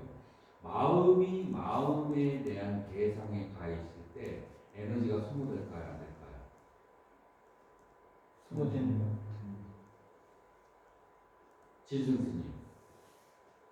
진승스님은 이거를 느낄 수 있나요? 마음이 마음의 대상에 가 있을 때 에너지가 소모된다는 거 느낄 수 있나요? 없나요? 쉬운 일은 아닌 것 같아요. 아, 잘 안 느껴져요? 그거는 뭘로 알 수 있느냐면은 마음이 마음의 대상에서 자유화됐을 때의 상태하고 마음이 마음의 대상에 있을 때하고 이 두 개의 차이를 대보면 알아요. 물론 지금 여기에서 화두 하나에 집중이 되어 있는 거 이거를 말하는 건 아니에요. 이건 제3이에요. 지금 내가 말하는 마음이 마음의 대상에 가 있다는 것은 생각을 말하는 거예요. 생각이라고 하는 것은 마음이 마음의 대상을 계속 헤매는 것을 생각이라고 해요. 동의하나요? 예. 지금 요걸 말하는 거예요. 그런데 이제 어떤 명상의 대상에 하나에 뭐 5시간, 10시간 집중되어 있는 거 지금 여기서는 안다는 거예요. 그거 말하는 건 아니에요. 그래서 마음이 마음의 대상에 헤매고 있을 때도 에너지가 소모된다. 상근 스님 경험했어요? 네. 경험을 하죠. 자, 그래서 중독의 종류가 마약에서부터 시작해가지고 생각의 대상에 중독되는 거. 현대인들은 어떤 사건이 벌어지지 않으면은 그러면은 불안해서 어떤 사건이 벌어지지 않으면 불안해서 잘 못 사는 사람들이 있거든요. 있죠. 뭔가를 해야 돼. 뭔가를 하지 않으면 그러니까 그건 뭐예요? 중독이 돼 있는 거야. 뭔가를 하지 않으면 그러면 재미가 없는 거야. 몸이 움직이든지 아니면은 뭐 TV를 보든지 누구하고 말을 하든지 뭔가 이렇게 대상이 있어야 돼. 약간 상견심도 그런 거 같지. 예. 누군가하고 계속 이렇게. 그런데 그러는 과정 속에서 에너지가 쓰여진 뭐가 꺼졌는데? 그것이냐 저기가 꺼져버렸네. 정전되는 그러면은 이게 꺼졌나? 아니 이게 꺼졌어. 지금 여기 지금 한 40명 정도 이 저기 연결돼 있던 사람들이 처음부터 다시 해서 좀더 아, 줌을. 아니 다시 링크를 보내서 네. 다시 또 연결하고 해야 되는데 그러지 말고 강의가 끝나고 이거를 보내버리는 게 어차피 올리니까. 어차피 올리니까 그래도 시간이 많이 남았죠. 시간도 별로 많이 안 남았는데 4시에 끝날 겁니까? 그냥 가면 아니 조금 더 해야겠지. 이거 되게 굉장히 중요하다는 생각 안 드나요? 지금 링크 해주는 게 좋을 것 같은데요. 그래요? 알았어요. 그 사람들이 아무런 설명 없이 네. 끊어지면은 정신적으로 좀 그러겠지.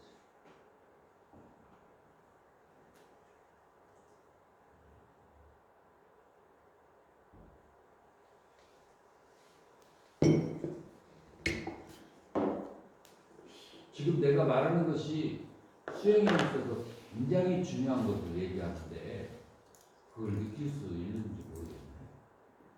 네, 그런 것 느낄 수 같습니다. 있습니다. 느낄 수 있어요. 세상에는 지적 어떤 그것들이 마음에 움직여졌을 때 미세하지만 그런 것들을 느꼈으니까. 그걸 중독이라고까지는 생각을 못 해봤네요. 네. 그렇지. 내가 중독이라는 단어를 이 설치의 언어로. 네, 지척까지는 생각했지만 중독까지는 생각 못했어요.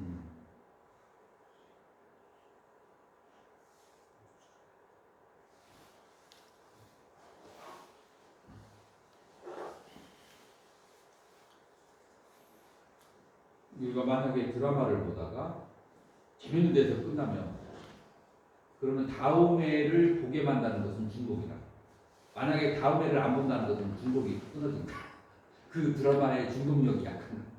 그래서 이 세상은 전부 다 중독시키려고 난리가 돼 있는 거예요. 그 음식 하는 사람들 중독시키려고 하는 사람들.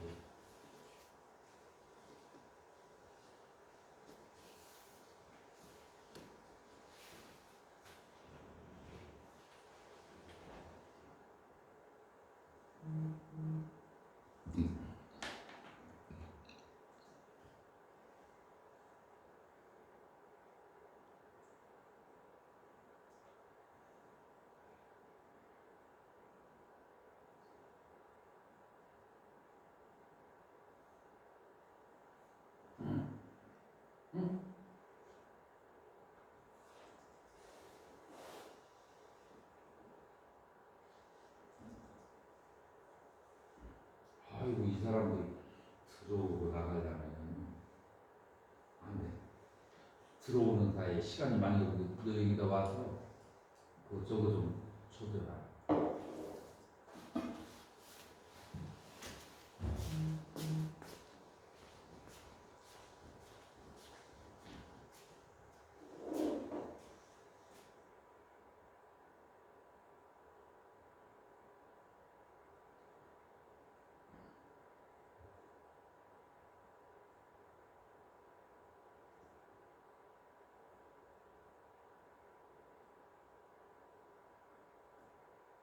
아유 멋이라고.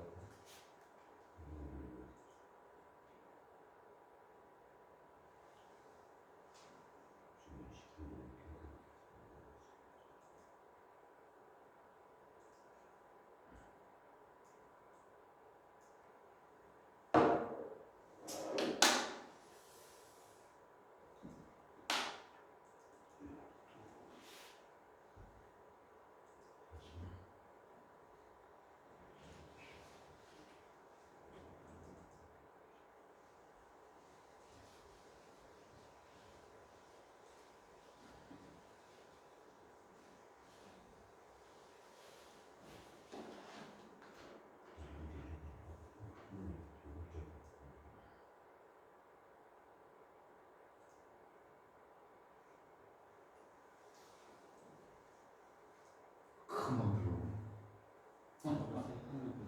아니 이제 더 들어와야 되지만 그래도 금방 들어오네. 컴퓨터 켜놓고 있으면 금방 들어가지는 대기하고 있었으니까.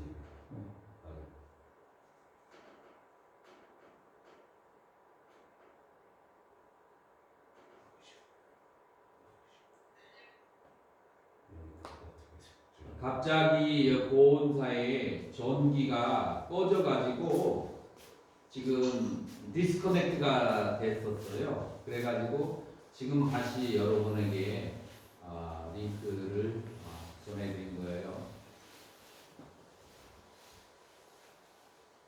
모두 그렇게 이해해 주시기 바랍니다.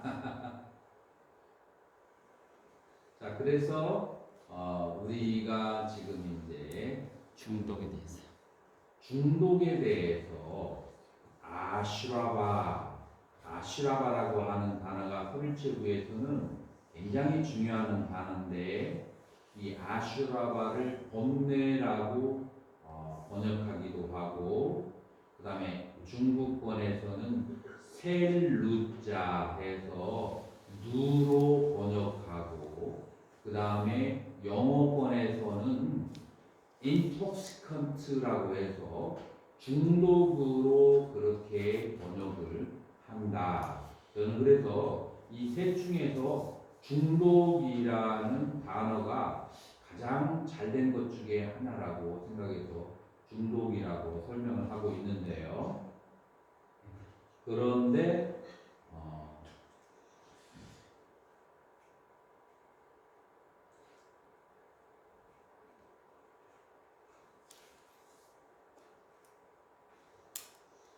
여기서 화면 공부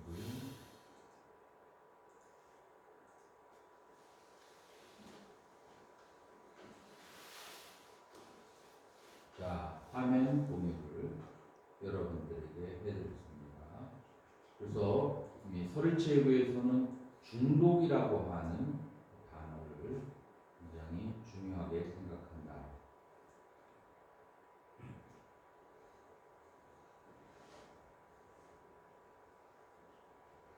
근데 그 중독이 여기에서는 요 오용락에 대한 중독, 그래서 까마 아슈라바라고 하고, 진 선생님 여기 지금 이거 보이나요? 예수 보입니다. 아니 그쪽으로 해서 보이나요? 예. 그래서 오용락에 대한 중독과 와와 아슈라바 존재에 대한, 그러니까 삶에 대한 중독이죠.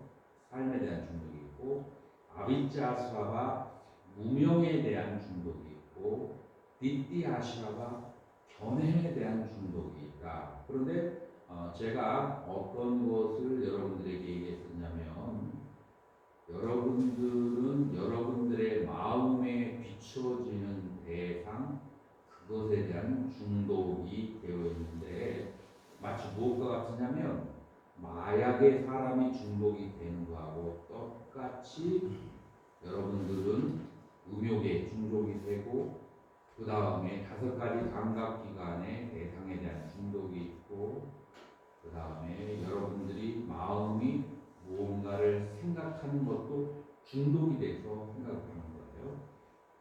만약에 중독이 안 됐다면 여러분들은 생각을 일으키지 않아요.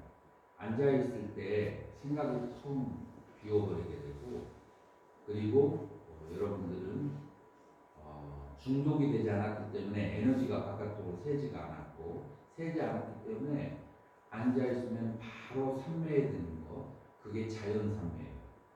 근데 앉아있을 때 삼매에 들지 못하는 이유는 무엇이냐면 중독이 되어서 에너지가 빨려 나갔기 때문에 오는 현상이에요.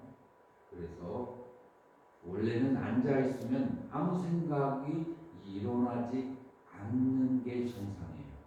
근데 뭔가 생각이 일어나는 것은 여러분들이 생각이 하는 것에 중독이 됐고, 마음의 대상이 중독이 됐고, 그러니까 그 어떤 대상이든지 중독이 되면 여러분들의 에너지는 쓰여지게 되는 거예요.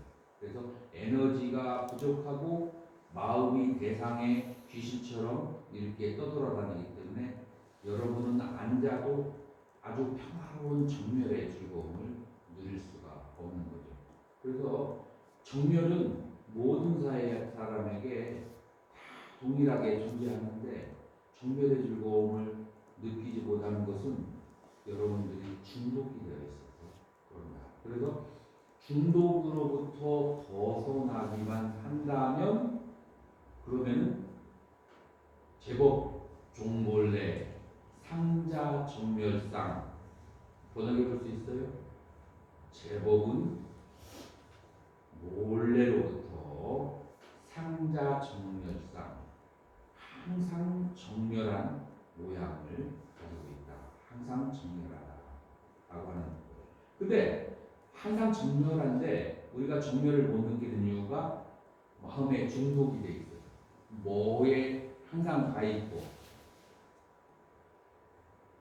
마치 무엇과 같으냐면 어머님을 찾아서 막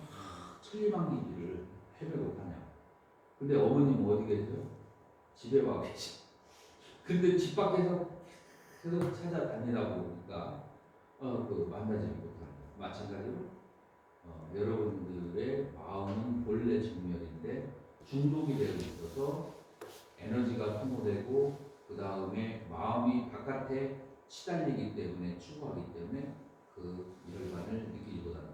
뭐 질문이 무명에 대한 중독은 어떤 의미일까요? 이제 이걸 설명을 해야 되죠. 네. 하나. 그래서 오용락에 대한 중독은 마치 마약에 대한 중독이나 비슷하다라고 그렇게 여러분들은 오용락의 중독은 뭐 기본적으로 설명 안 해도 설명이 필요할까요? 여기서 오용락이라고 하는 것은 눈으로, 귀로, 코로, 혀로, 그 다음에 몸으로. 자, 입으로 느끼는 오용락의 대표적인 한마디 뭐예요? 맛. 먹방. 요즘에 먹방 저기 나오잖아요. 이거는 먹방이에요. 그 다음에 눈으로 대표되는 거 한 가지 뭘까요? 아름답다는 생각. 경치 보는 어떤 아름다운 경치와 배우들을 자꾸 보고 싶은 생각. 이게 눈으로 이제 저기 하는 거.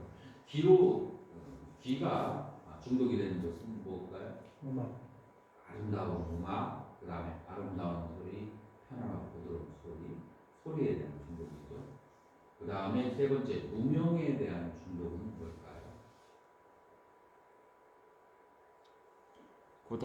다음건 존재에 대한 중독 건너뛰시면 돼요. 그거 먼저 네. 네 번째, 뒷뒤, 견해에 대한 중독. 그거를 먼저 얘기해 주고요. 견해가 무엇에 대한 견해예요? 견해가 크게 네 가지로 유신견 이런 거. 나눠질 수 있어요. 오온이 빨리 돌아가는 그 속에서 그 나가 있다라고 하는 착각. 마치 뭐와 같아요?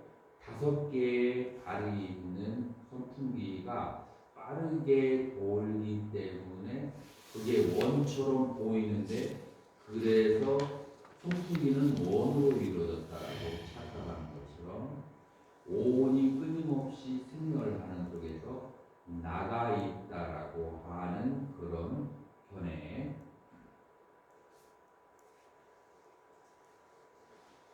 나가 있다고 생각하는 견해. 그게 바로 유신견이 되겠죠.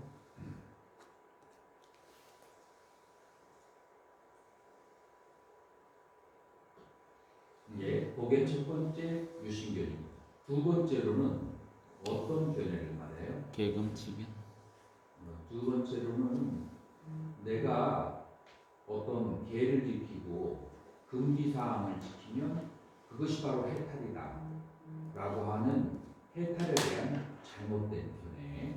이게 두 번째 잘못된 견해예요. 내가 그냥 계만 지키면, 그러니까 내가 바깥으로 드러난 행위만 깨끗하면 내 마음이 얼마나 탁하고 지저분해도 나는 그걸로 해탈할 것이다 라고 하는 이제 견해가 바로 개금치견이다 라고 그렇게 말할 수가 있어요. 그 다음에 세 번째가 뭐죠?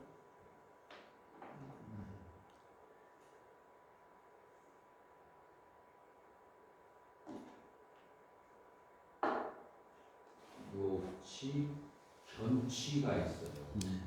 그 견치라고 하는 것은 뭐냐면은 내가 가지고 있는 생각은 어떤 한순간에 어떤 환경 속에서 경험한 것인데 내가 경험해서 얻은 지식을 일반화해서 모든 사람이 나의 견해를 따르도록 일방적으로 강요하는 것이 견치의 특징이에요. 그죠? 보통 사람들은 대부분 다 그런 특성을 가지고 있죠. 자기가 생각하고 있는 견해를 다른 사람들이 다 따르기를 그렇게 강하죠. 나쁜 사람만 그런 게 아니라 착한 사람도 마찬가지예요. 꼰대들, 라떼네 이런 그것도 아니고. 그렇지. 네. 나 때는 이랬는데 지금 세상 좋아졌네. 이제 진짜 좋아졌다는 게 아니라 너무 제대로 안 산다 하는 이제 그 빗대어서 얘기하는 거죠.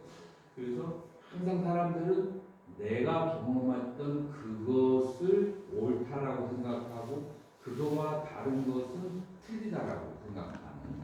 그래서 나의 견해는 일견에 불과한데 그 일견을 전체적인 견해로 생각하는 이제 그게 바로 견치가 되는 거죠. 그 다음에 이제 네 번째가 바로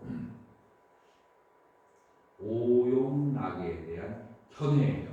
아까 지금 여기에서는 오용락에 대한 중독하고 오용락에 대한 견해가 좀 다른 거예요. 같은 오용락이지만 오용락에 대한 견해에다 집착하는 거예요. 예를 들어서 내가 아는 어떤 사람은 집에 딸 셋인데 딸 하나만 빼고는 나머지가 150kg인데 20살이 안 되는데 150kg. 이거는 여러분들 모든 사람들이 걱정을 하겠죠. 근데 이 어머님은 걱정을 하지 않아요. 인생 얼마나 산다고 먹고 싶은 것만 먹어도 다 못 먹고 사는 세상인데 왜 맛없는 것을 먹으라. 그래서 채소, 야채, 김치 이런 거 먹으라고 하잖아요. 애들이 좋아하는 햄이나 고기나 그런 것들만 계속 해주니까 살이 계속 이제 찌는 거예요. 그러니까 이건 견취야. 이게 과연 애들을 위한 것일까라고 생각해 보면은 애들을 위한다면 채소를 먹어가지고 이 식이섬유를 많이 먹게 해서 이 살을 빼주고 그 다음에 대장에 있는 宿변을 빼줘야 되는데 그냥 애들이 원하는 것만 해주는 거예요. 이거 사람 어떤 견해를 가지고 있죠? 좋은 것만 먹어도 다 못 먹는 이세상이라고 하는 견해 때문에 그런 생각을 가지고 있는 거예요. 이게 이제 바로 오용락에 대한 견치예요. 그래서 오용락을 누릴 때에도 스님들이 오용락 여기에서 이제 음식을 먹을 때 그것도 오용락 중에 하나거든요. 스님들이 음식을 먹을 때 맛있다라고 하는 거하고 그 다음에 이 세상의 즐거움은 먹는 것밖에 없다라고 생각하는 사람들이 음식을 즐기는 거하고 견해가 달라요. 스님들은 이것을 먹고 건강해야겠다라고 생각하지만 이것이 인생의 즐거움에 다다라고 생각하는. 그래서 오용락에 대한 견해가 어떻게 다른가. 그래서 이것도 중독이라는 거예요. 그 먹는 것도 중독이에요. 먹는 것도 중독. 저녁만 되면은 그 시간만 되면 잘 배가 아프면서 인생의 의미가 없어져. 뭐가 없으면 음식을 먹지 않으면 막 인생이 다 무의미해지고 막 그런 사람 중독이라. 그 음식도 저녁만 되면 먹고 살이 찐 사람이 꼭 저녁만 되면 음식이다. 이런 것도 다 중독이에요. 현대의학에서는 거기에 뭐 장에 살찌는 세균이 있다라고 하더라고요. 비만세포. 비만세포. 이게 그 중독된 그 세포가 되는 거예요. 그래서 이 서를처부에서는 모든 것을 다 중독으로 보는데 이제 네 번째 무명에 대한 중독을 이제 가장 이해하기 어려운데 여러분들 이렇게 대입하면 돼요. 어떻게 대입하면 되냐면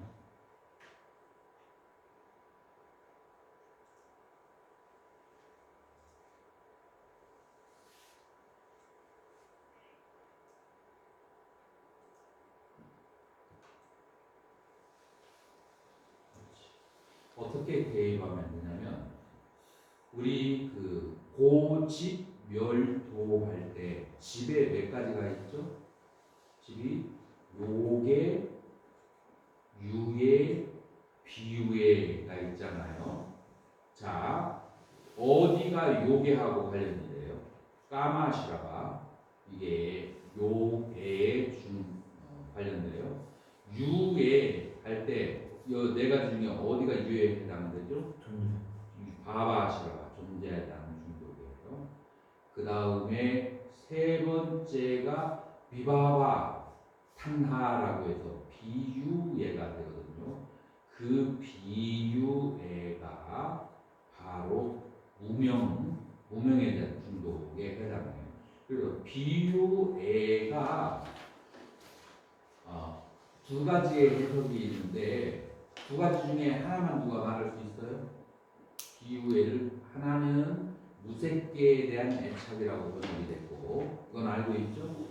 두 번째 비유애는 뭐냐면 자기가 지은 업의 과보를 받지 않고 도망가는 것이 비유애다라고 하는 게 있어요.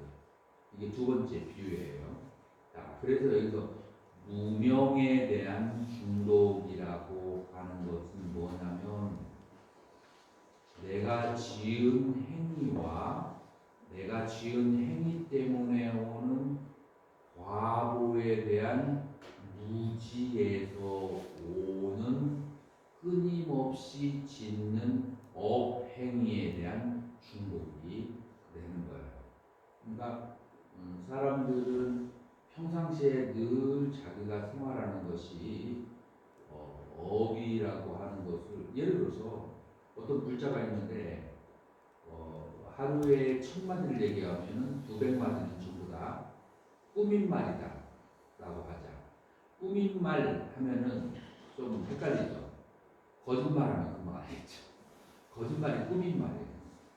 그래서 거짓말하는 사람은 꾸미는 능력, 예술적인 능력이 뛰어난 사람이에요.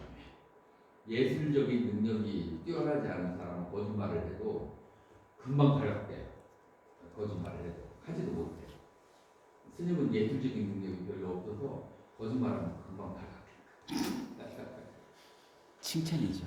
그런데 그런 그 예술적인 능력이 굉장히 발달한 사람은 어디가 진실이가 어디가 거짓인지가 막 그냥 천이무궁하게 연결되어서 거짓을 알 수 없는 사람이 있는데 1000마디 중에서 900마디가 거짓말이라고 한다면 근데 그것을 알아차리지 못하면 얼마나 이것이 안 좋은 것인지를 알지를 못하는 거거든요.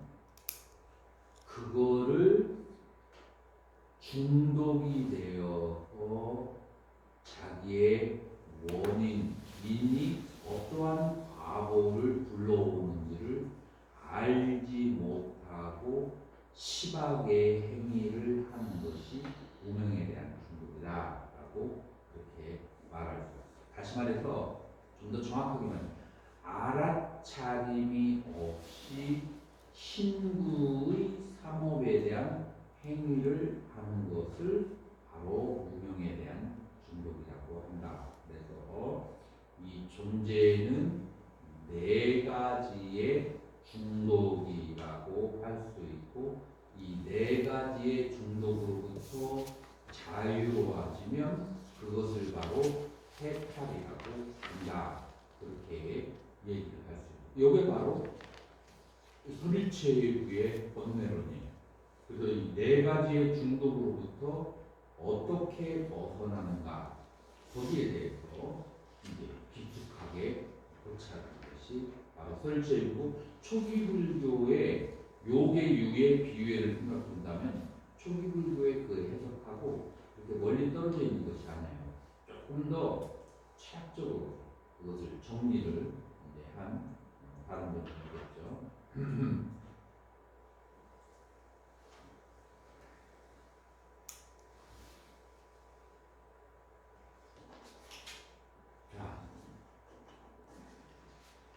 자, 그런데 아까 우리가 공부했듯이 설치의에서는 업이 원인이 되고 그 다음에 잠재되는 잠자는 번뇌가 그것이 조건이 된다라고 얘기했어요. 그래서 여러분들이 어떻게 외로움으로 일어나는가를 알기 전에 잠자고 있는 10가지의 번뇌를 아는 것이 굉장히 중요하고 그 다음에 그게 어떻게 까르마, 업으로 발전되는지 그걸 아는 게 좋다라고 말할 수가 있어요. 그래서 이 잠재된 번뇌, 그러니까 내가 어떤 행위를 할 때에는 그냥 우연히 하는 것 같지만 자기 마음속에서 이 10가지의 잠재된 번뇌가 나의 잠재의식을 작용해서 의도를 일으켜서 행위를 하게 하는 거예요. 그래서 가장 근본적인 원인은 행위의 근본적인 원인은 바로 이거 10가지의 그 잠재된 번뇌라고 얘기할 수 있어요. 그래서 탐, 진, 만, 무명, 의, 견으로 이제 기본적으로 6가지가 되는데 이 견이 다시 5가지로 나눠지게 돼요. 그 견이 바로 유신견과 변직견과 사견과 견치와 개금치견이라고 하는 5가지로 나눠진다. 결국은 아까 우리가 보았던 4가지의 그 중독된 거, 그것이 만들어지는 그 과정을 설명한 것이 이 잠재된 번뇌라고 그렇게 말할 수가 있어요. 자, 여기도 이제 우리가 오늘 간단하게 알아야 될 것은 우리가 깨달음이라는 것은 무엇인가 라고 하는 측면 속에서 이 유신견, 변직견, 사견, 견치, 개금치견과 의심이라고 하는 6가지는 어떠한 번뇌냐면은 지적인 번뇌. 지적인 번뇌다. 다시 말해서, 자, 여기에서 그 5가지의 그 견해 가운데서 대표적인 것 중에 하나가 뭐냐면 부사론에 나오는데, 인도 사람들은 겐지스 강에 가서 물 한 모금을 마시면 그러면은 어디에 간다는 믿음을 가지고 있죠? 천상에 태어난다는 그 믿음을 가지고 있어요. 그래서 옛날에 한국 스님이 인도 사람들이 저렇게 물을 마시는 것을 보고 같이 따라서 마셨어요. 따라서 마셨다가 몸이 퉁퉁 부어가지고 그래가지고 비행기 공급으로 저기 가지고 실려가지고 한국으로 가는 것이 있는데, 왜냐하면 겐지스 강의 그 물이 바라나시 있는 겐지스 강의 물이 어떻게 되어 있냐면 밑에가 썩은 시체들이 가득 되어 있어서 굉장히 오염된 그 물이에요. 겐지스 강의 물이. 그런 오염된 그 강물을 먹으면 천상에 간다라고 하는 그런 믿음이 있어요. 이거를 우리 불교에서는 사견이라고 봐요. 그래서 우리가 이성적으로 사유를 하면 그 물을 마셨다고 해서 천상에, 그런데 지금 여러분들도 이제 바라나시에 가잖아요. 그러면 그 강변에 물병을 하는 걸 팔아요. 그 강변에 물을 담아서. 그러면 바라나시에 그 관광으로 온 인도인들 뭐 하는 줄 알아요? 그 돈 주고 사가지고 와서 집에 있는 부모님에게 효도한다. 가져가서 먹이는데 이제 그리고 이제 그 과정 속에서 엄청난 이제 뭐라고 할까 풍리를 취하는 거예요. 이 장사하는 사람들이. 내가 보기에는 그 당시에 물 장사하는 사람들이 그런 말을 만들어냈을 것 같아요. 그러니까 이런 계통의 사견은 뭐냐면은 한번 바르게 알으면 해가 뜨면 어둠이 사라지는 것처럼 바로 사라져버리는 그런 견해예요. 그래서 이런 이치적인 그런 번뇌들을 뭐라고 하냐면 견혹이라고 해요. 그래서 견혹이라고 하고, 이걸 산스크리트로 말하면 다르샤나 헤야라고 그렇게, 다르샤나 헤야. 그래서 다르샤나 헤야, 봐서 버려지는 번뇌예요. 이것이 이제 이 견혹을 버리면 견도라고 얘기하고, 이 견도는 깨달음으로 연결되게 되는 거예요. 그 중에 가장 대표적인 견해가, 잘못된 견해가 뭐겠어요? 이 중에서 가장 대표적인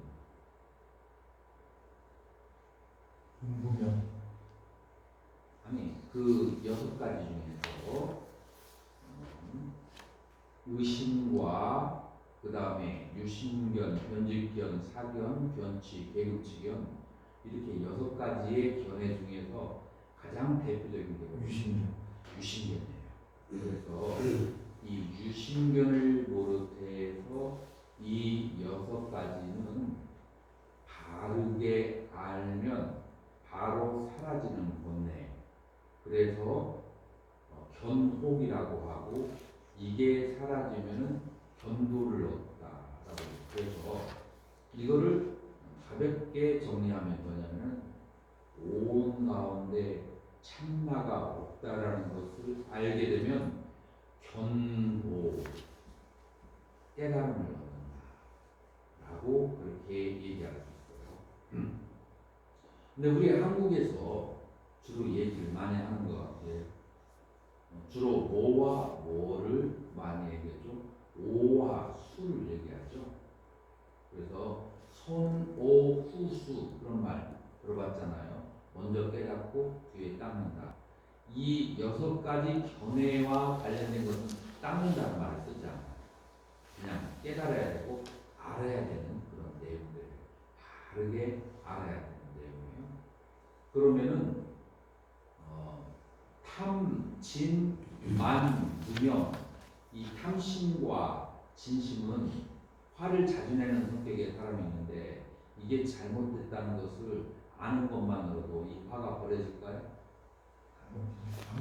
안 버려집니다. 이 탐심을 가지고 있는 사람이 이게 잘못됐다는 것을 아는 것만 가지고 버려질까요? 잘안 버려요. 이 4가지 탐, 진, 교만, 무명 이 4가지는 끊임없이 닦아가지고 그래서 버려야 되는 번뇌라고 해. 무엇을 닦느냐? 선정을 닦아서 이걸 버려야 돼요. 자, 선정을 닦아서 왜 이게 버려지냐면 예를 들어서 여러분들이 굉장히 오용락 중에 좋아하는 거 예를 들어서 하겐다임이라는 아이스크림을 내가 무척 좋아하잖아요. 그 아이스크림을 먹었을 때 그 떨리는 그 기쁨, 그 황홀한 맛, 그때 내 마음속에 바이브레이션이 생길까요? 안 생길까요? 바이브레이션 생기잖아요. 자, 이런 식으로 강하게 바이브레이션이 생겼다면 이 바이브레이션은 알아서 사라지는 게 아니라 반대편에서 나오는 이거보다 강한 바이브레이션이 얘를 쳐줘야 얘가 그냥 닦아지는 거예요.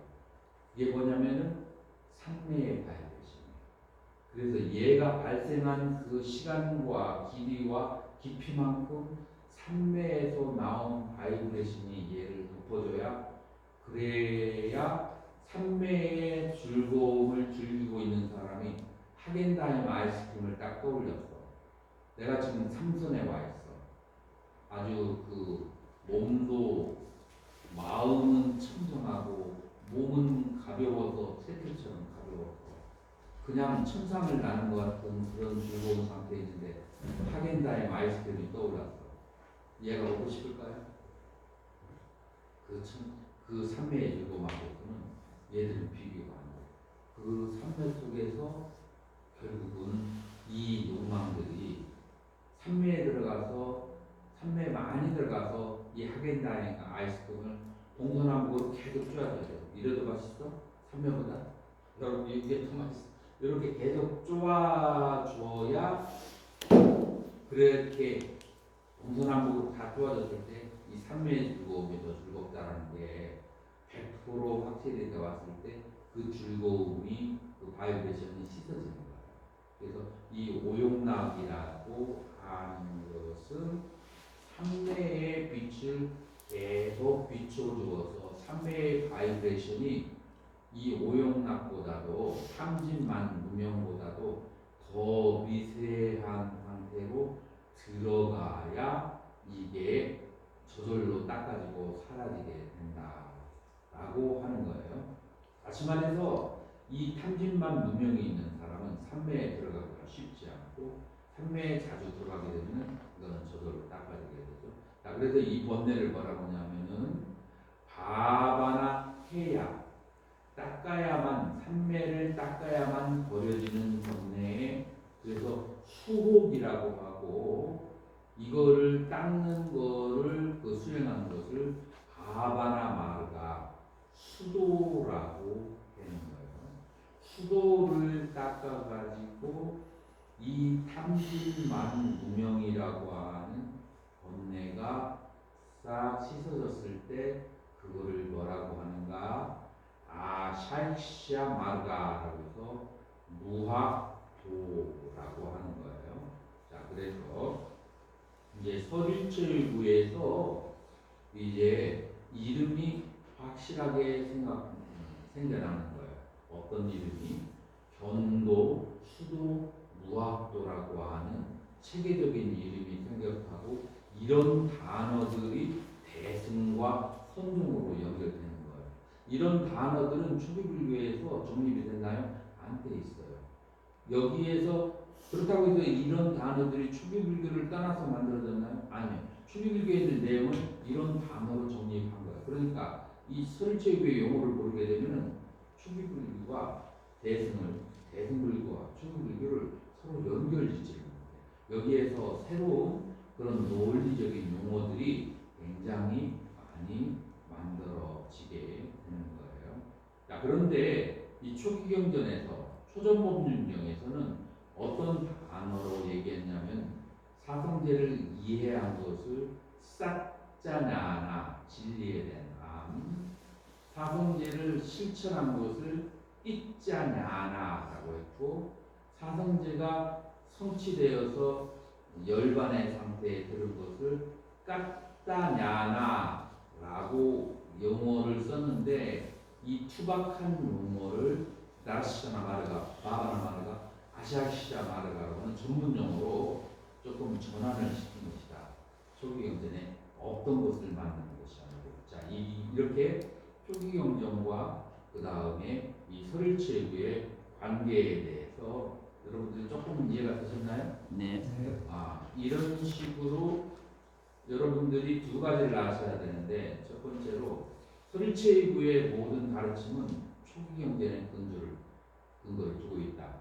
두 번째, 이런 단어들을 초기경전에서 투박한 그런 단어들을 좀 더 논리적인 용어로 새로운 용어로 개발시키는 것이 바로 설일체유구이다.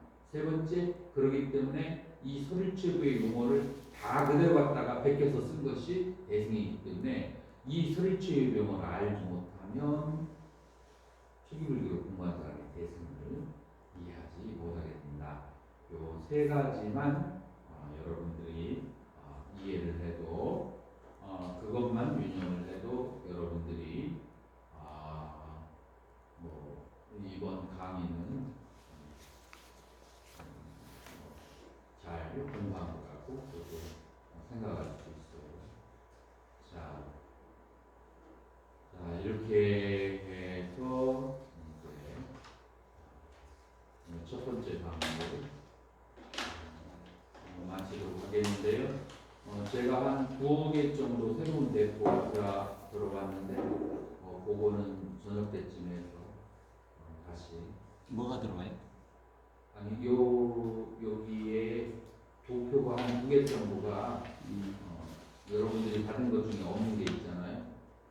그거는 그러면 요 뒤에 건 계속 이어서 하시나요? 다음에 뒤에 번뇌론 2 맞는데요? 계속 이어서 할 건데 이제 지금 대승으로 넘어가는데 중요한 그런 사상들 그런 거 위주로 이제 정리해서 설치를 공부하고 질문해도 되니까. 지금까지 계속 질문하고 있어요. 여기 병직견 요게 뭔지 잘 이해가 잘 안 되는데. 우리 이제 다음 시간에 이제 그러면 거기 저번에도 내가 여쭤봤는 것 같은데 잘 기억이 안 나는데 비유회가 어떤 데는 보면은 그냥 이제 살기 싫다 그 죽음에 대한 그런 저거 가래라고도 한글을 얼핏 봤거든요. 그렇게 해도 이제 테라바다 스님들 얘기하는데 네. 기본적으로 뭐냐면 자기가 지은 업으로부터 회피하는. 자살은 그 중에 하나고, 그 다음에 야반 도주하는 것도 그 중에 하나죠. 보따리 싸가지고. 그러니까 자기가 지은 업을 그거를 자기가 받으려고 하지 않고 도망가는. 그러니까 기본적으로 여기 비유에는 인과에 대한 불신, 인과를 믿지 않는 것이 여기 들어가요.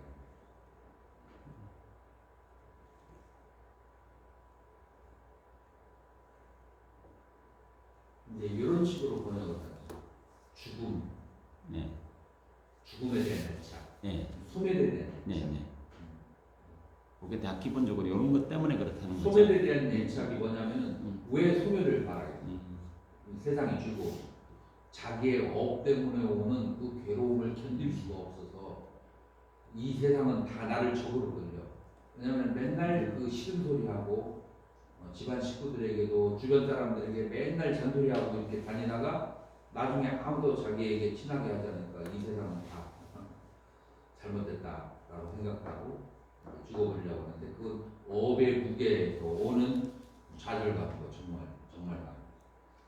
그래서 업의 무게를 당면하지 못하고 그걸로 회피하는 거 그게 바로 결국은 자살이다. 네, 확실하게 좀 알 것 같습니다. 네. 고맙습니다. 또 다른 질문 있을까요? 그럼 병집계는 다음 시간에 하신다고요? 그 견해는 5개는 그 예와 함께 다 하나하나 다 네, 얘기를 해요. 알겠습니다. 자, 다른 질문 없으면 다음 질문으로 끝까지.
고맙습니다. 어제 총무원 쪽에서 청불하세요 대신에 전법합시다로 바꾸더라고요. 전법합시다.